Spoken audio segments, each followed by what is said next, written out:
My kitchen wasn't functional at all.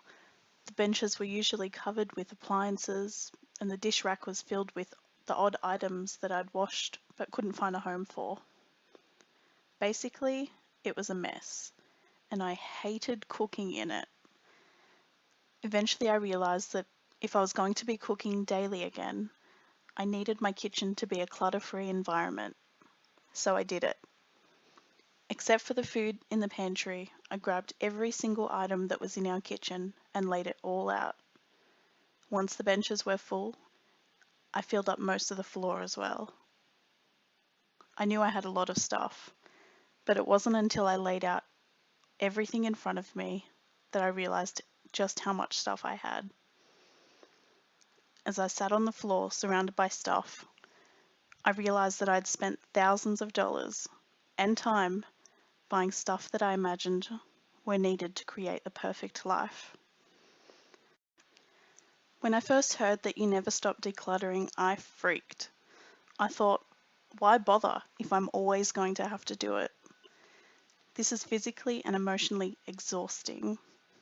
I need to know that there's a final destination. I almost turned my back, but I started anyway. I had to. The other option was to continue living with the emotional clutter that was caused by the physical clutter. But now I get it. I'm currently decluttering the kitchen, which I had already decluttered 18 months ago. I thought that room was done. Nope.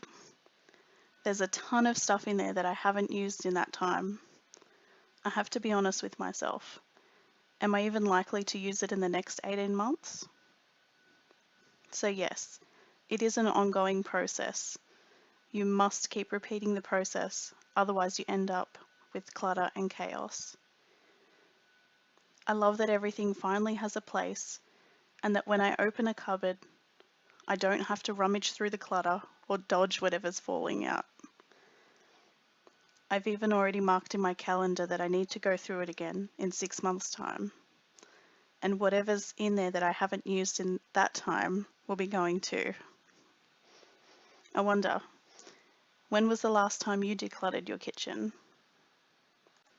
Just remember, your freedom requires your discipline, and nothing changes unless you do.